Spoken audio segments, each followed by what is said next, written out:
The stars hung silent over the void, a trillion pinpricks of cold fire against the black abyss. A lone diplomatic vessel drifted within the buffer zone of Sol's outer defense perimeter, its polished hull reflecting the distant glow of the system's great guardian, Jupiter. Inside, Captain Elias Voss sat rigid in his chair, the weight of history pressing against his chest like an iron vice. They had come. The Vaurani Dominion, an empire spanning over 100 star systems, had finally acknowledged humanity's presence.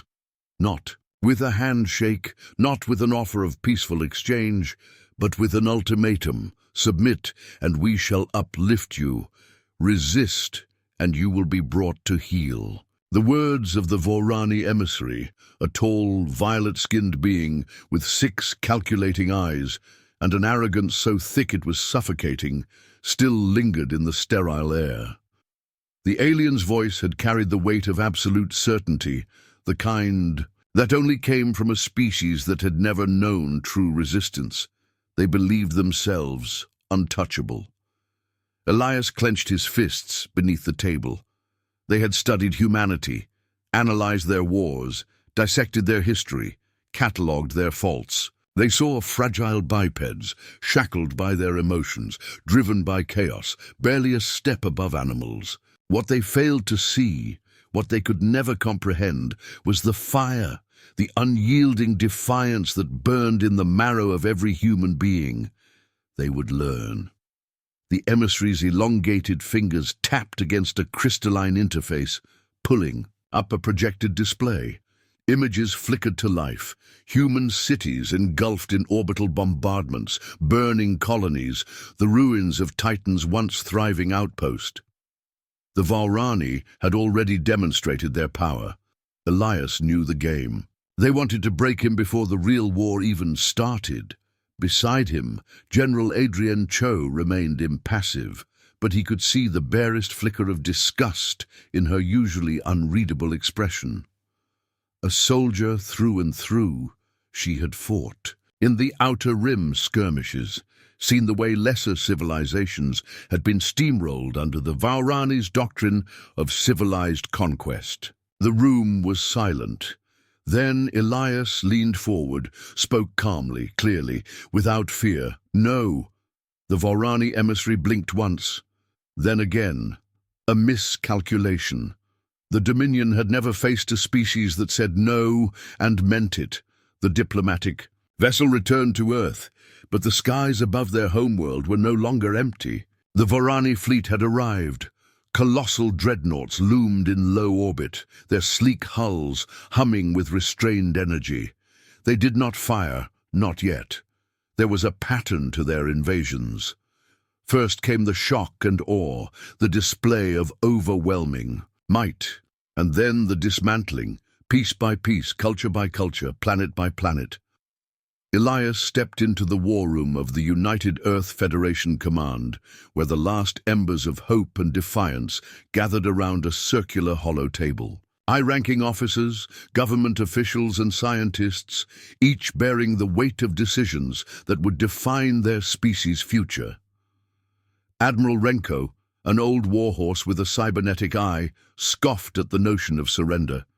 His voice was gravel in a storm.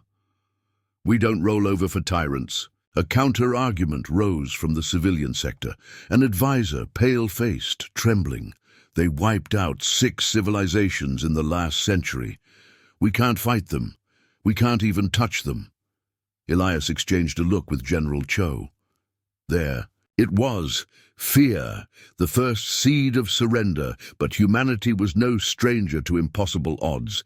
The Vaurani had technology, resources, experience, but they didn't understand humans. They didn't understand what happened when you backed a species into a corner, when you threatened their home, their children, their future.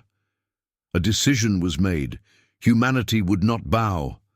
The Dominion would come, and when they did, they would bleed.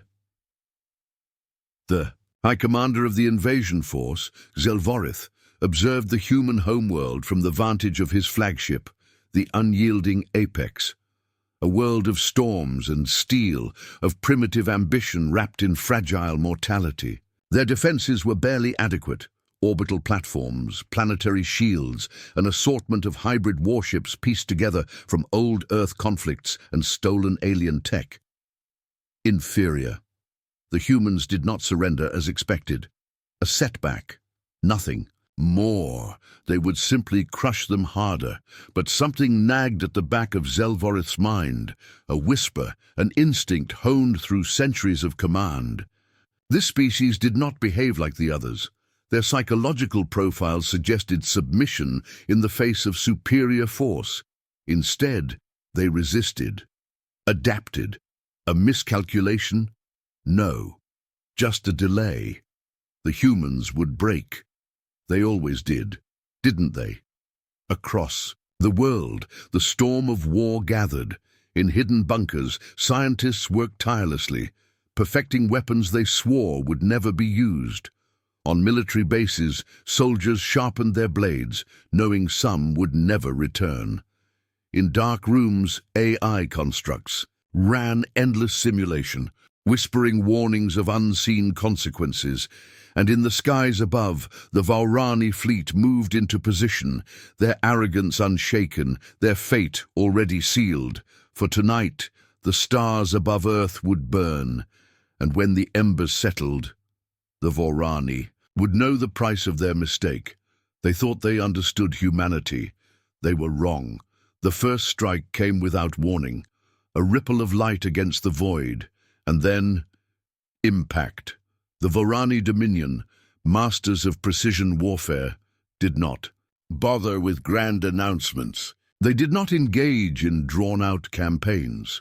Their doctrine was simple: overwhelm, subjugate, assimilate. At 0600 UTC, the first human colony fell.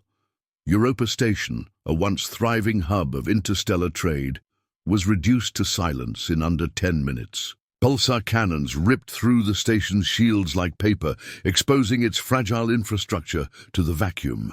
Those who tried to escape in shuttles found themselves picked off like insects by hunter drones.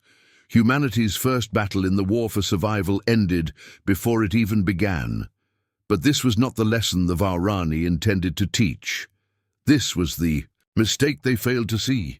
The news spread across Earth in hours. The people of the blue planet, fractured, diverse, unpredictable, did something no species before them had done when faced with the might of the Vaurani. They did not collapse into despair. They adapted. Governments that had once stood on the edge of disagreement unified in the face of annihilation. Rivalries between corporate factions vanished overnight. Even the most stubborn politicians were silenced as reality pressed down like an iron boot. Earth's last transmission to the Vaurani was not a plea for peace. It was a declaration of war. Captain Elias Voss stood on the bridge of the UEF Revenant, staring at the glowing projections of an incoming Vaurani battle group. They were predictable, overconfident, efficient. Humanity had studied them, just as they had studied humanity. But unlike the Dominion, humanity understood something they did. Noir is never predictable. General Adrien Cho's voice was a low growl over the comms. They think they can break us the same way they broke the others. Elias exhaled. Then let's teach them their first lesson. The Revenant and its 4 escort frigates held their position near Titan's shattered rings. The Vaurani Armada, 10 capital ships, dozens of strike craft, approached in formation, shields up, weapons primed. The humans did not fire first. They waited. For the Vaurani, this was textbook conquest. They had seen resistance before. Reckless charges, desperate last stands, pathetic scrambling for survival. The humans did none of these things. And so, for the first time in their history of conquest, the Vaurani hesitated. It was all humanity needed.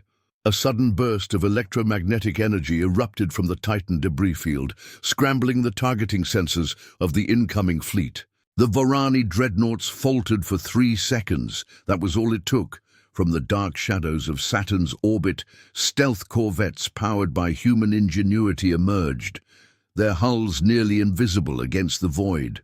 They closed the distance, fast, releasing waves of kinetic harpoons, primitive by galactic standards, but devastating in effectiveness.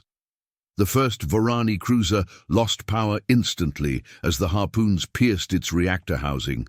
The second was engulfed in flames when a human strike team, wearing vacuum-sealed, cold-exposure exosuits, boarded it mid-battle and overloaded its core.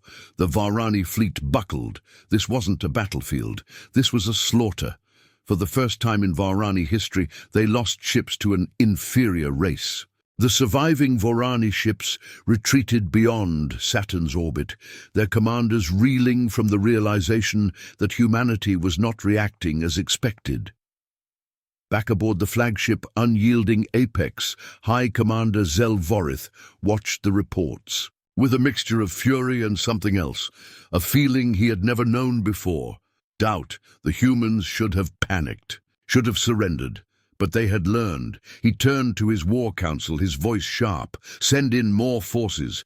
Increase orbital bombardments. Cut their supply lines. We will break them before they can adjust. A calculated move, but not calculated. Enough, because humanity was already adapting. Nyx, the AI construct, had already decrypted Vaurani fleet signals. Within hours, Earth's remaining forces would reroute supply lines, relocate hidden warships, and execute counterstrikes. For every action, humanity would find a counteraction. For every setback, they would grow stronger. And as the stars burned, above Earth, one undeniable truth began to seep into the minds of the Vaurani. They had misjudged the human spirit, and they would pay the ultimate price. The Vaurani Dominion did not retreat. They regrouped. They adapted. But so did humanity. For the first time in centuries, the galaxy's apex conquerors found themselves facing an opponent that refused to die quietly. Every overwhelming strike was met with a counterattack. Every calculated invasion unraveled against human unpredictability. The Dominion, once the masters of asymmetrical warfare, suddenly found themselves on the wrong side of history. The Vaurani changed tactics. They abandoned psychological warfare. The time for intimidation was over. Now they would exterminate Mars. The Red Bastion, Earth's closest colony, became the newest target. The Vaurani fleet descended, a storm of violet energy bolts burning through the thin atmosphere. Orbital strikes erased entire cities in seconds. The domed colonies, symbols of human perseverance, shattered under the weight of unrelenting firepower. The first wave of defenders was wiped out. No warnings, no demands, only death. But the Vaurani had learned the wrong lesson. They expected surrender. Mars did not surrender. The second wave of resistance came not from soldiers, but from civilians, engineers, miners, terraformers, factory workers. All of them fought like demons. Booby-trapped infrastructure, atmospheric disruptions, hacked Vaurani drop pods redirected into the Martian canyon walls. The entire planet became a death trap. Vaurani forces pushed deeper, but the further they advanced, the worse their losses became. Mars's underground tunnel networks, designed for planetary survival, became a nightmare battleground. Entire Vaurani platoons disappeared into the shadows, hunted down by invisible human guerrilla fighters. When the Vaurani commander realized the truth, it was too late. Mars wasn't losing. Mars was stalling, and above them, hidden in the electromagnetic storms of Jupiter's orbit, Earth's counteroffensive was already in motion. The UEF Revenant and a fleet of experimental stealth cruisers broke from the storm, their hulls coated in adaptive camouflage plating. The Vaurani fleet in Martian orbit was still focused on the surface battle. They never saw the humans coming. The first strike was catastrophic. A full Vaurani carrier exploded before their sensors even registered the attack. The second had its power grid hijacked, its own weapons turned against itself. The Vaurani ships scrambled, but humanity had studied them. They knew how the Dominion reacted under stress, and now, for the first time, the Dominion was under true stress. Their perfect formations crumbled. Their elite soldiers hesitated, and the moment the first Vaurani ship retreated, the others began to follow. Mars, the symbol of human endurance, had held, and the unstoppable empire had been stopped. Aboard the unyielding Apex, High Commander Zelvorith stood in silence as his war council descended into chaos. They are primitive. They should not be able to stand against us. They should not be able to predict us. They are adapting too quickly. Zelvorith's claws dug into the armrest of his command throne. It was not the humans' technology that troubled him. It was their behavior. They did not fight like a lesser species. The Vaurani had spent centuries refining their perfect doctrine of conquest. Every species before humanity had fallen because they followed predictable patterns. They broke under superior firepower. They crumbled under psychological warfare, but humanity had no patterns. Every time the Vaurani adjusted, humanity changed faster. Every weakness exploited was already patched in the next battle. It was as if the humans were not simply resisting, but learning. And Zelvorith began to understand a terrible truth. If this war continued, it would not be the humans who would be destroyed. It would be the Vaurani Dominion. On Earth, in the war rooms of the United Earth Federation, the conversation had changed. Victory was no longer impossible. The question was no longer, can we survive? It was, how far are we willing to go? Humanity had begun unlocking the secrets of Vaurani technology. Their bioweapons, their neural hacking systems, their ability to manipulate entire planetary ecosystems. The UEF High Council gathered in secret, discussing a weapon so devastating it could cripple the Vaurani for good. A neural plague, designed to rewrite the Vaurani genetic structure, stripping them of their ability to wage war. Some saw it as justice, a way to end the threat permanently, but others, including Captain Elias Voss, saw something else, a line that could never be uncrossed. If humanity used this weapon, they would win the war, but they would cease to be human. The war was reaching its breaking point. The Vaurani, desperate, prepared one final assault, a direct invasion of Earth. Their fleets, once stretched across the solar system, were recalled for a single decisive strike. The UEF War Command stood divided. One path led to victory at any cost, the other, a war fought with honor, but at the risk of annihilation. Elias Voss stood before the council, knowing this was the moment history would remember, and as the stars burned above them, the fate of two civilizations hung in the balance. The stars, over Earth, burned with the fury of an empire's final, desperate assault. The Vaurani Dominion, once the undisputed rulers of 100 worlds, had drawn their fleets together in a final bid to crush humanity before it was too late. Their dreadnoughts loomed over the planet like harbingers of extinction, their weapons humming with the promise of annihilation. But below them, on the surface of Earth and in the void above, humanity stood unbroken. This was no longer a war of survival. This was a reckoning. The first strike came at 100 UTC. From their capital ships, the Vaurani unleashed a coordinated orbital bombardment, targeting major cities and military installations. The night sky turned into a second sun as kinetic rods and plasma lances rained down. But the moment the first impacts hit, Earth's countermeasures activated.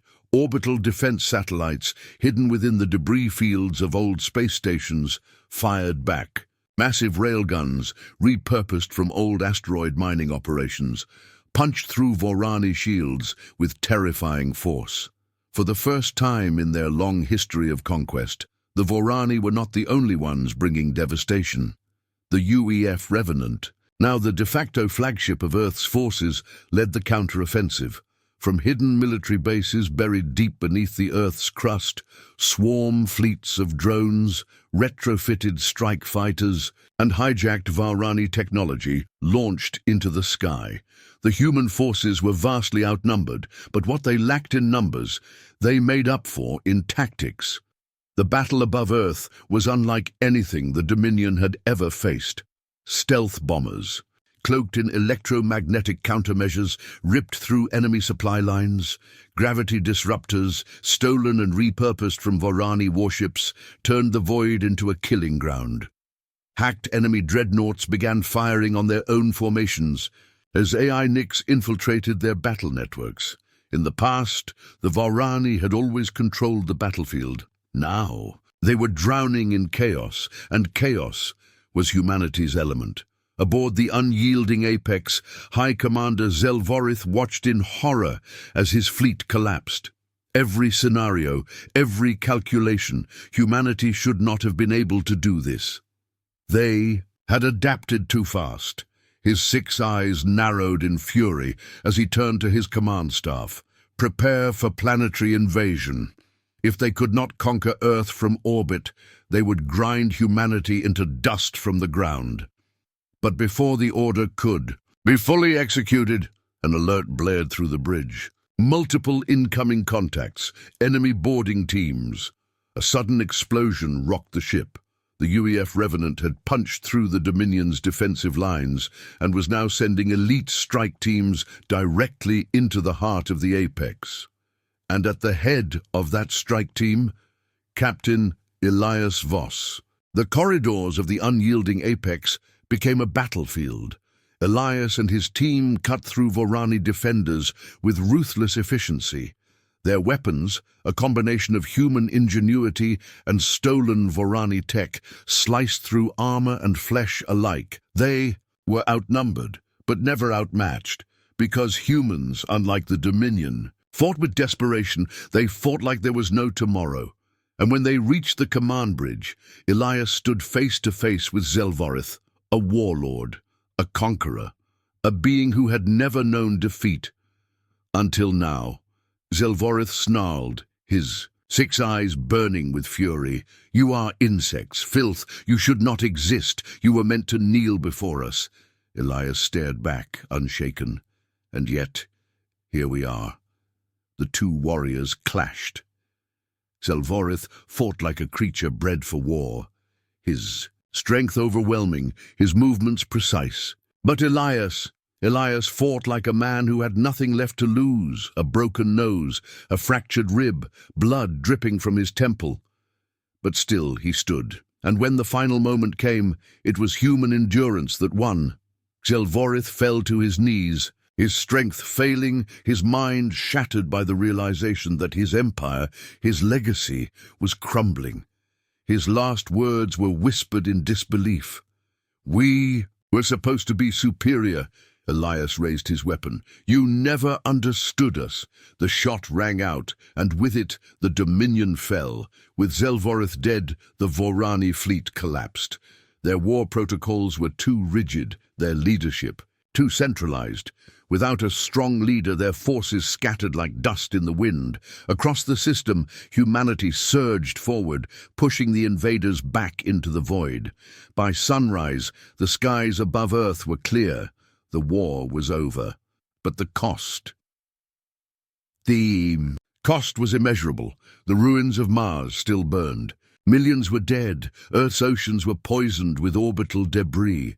Humanity had won, but at what cost? As Elias stood on the bridge of the UEF Revenant, staring into the endless black of space, he felt no triumph, only exhaustion and the weight of what came next. Because now, the galaxy knew what humanity was capable of, and they would never be underestimated again. The silence after war was always the heaviest sound of all. Earth still stood.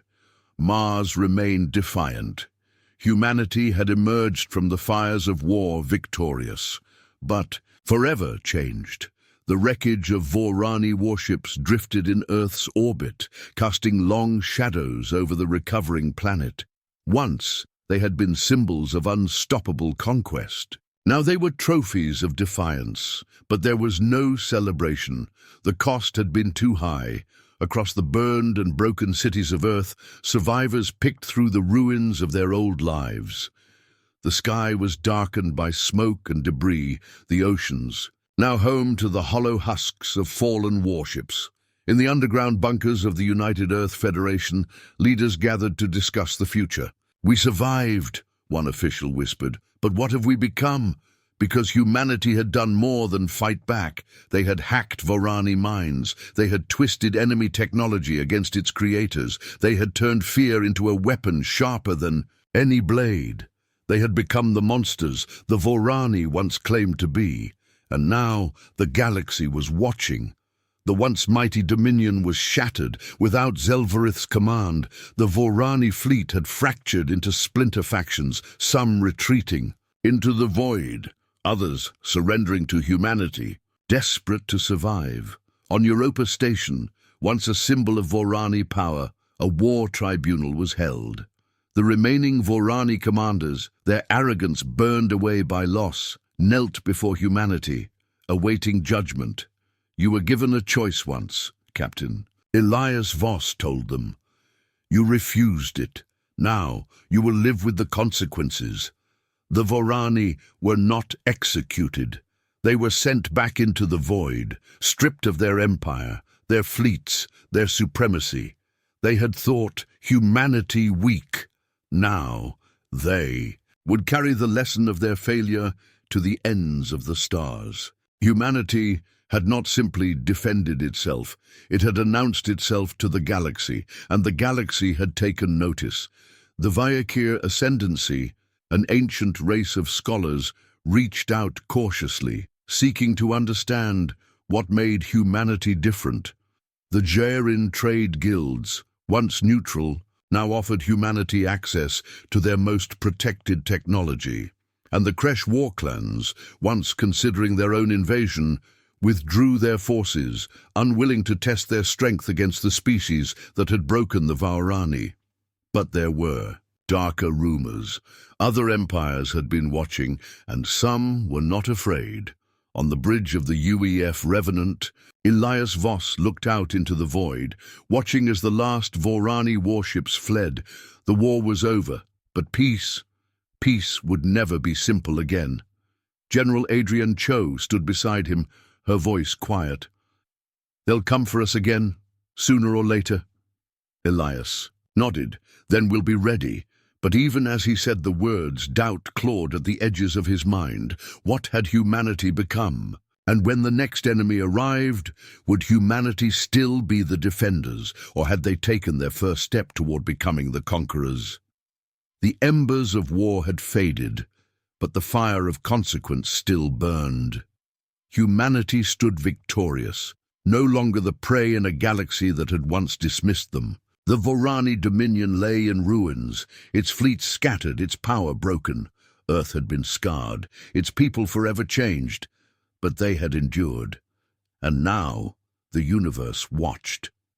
Deep within the underground bunkers of the United Earth Federation, a secure channel flickered to life. AI Nyx, once confined to the shadows of war, had been monitoring the galactic networks. She had seen the whispers, the fears, the plans forming in the void, and now she had found something else. Her voice, a cold and calculated echo, filled the dark chamber. "You must see this." A signal, ancient and hidden, had emerged from the depths of space, not from the Vaurani, not from the allied races now seeking to make contact. Something else, something older, something that had been waiting. A garbled voice, barely a whisper through the static, emerged from the transmission. "We saw what you did, and we are coming." Then silence. Elias Voss stood still, his hands tightening into fists. Cho exhaled sharply, glancing at him. "A warning." Nyx paused, then corrected her. "No." The screen flickered. The message was clearer now. Not a warning. A challenge. Beyond Earth's recovering skies, the first of humanity's new warships began their maiden voyage. No longer built for defense, built to explore, built to expand, built to survive, because the lesson of the war was clear. Humanity had fought for its right to exist. Now it would fight for its place among the stars, because they had defied extinction, and now the universe would learn the truth. Humanity was here to stay, and they were ready.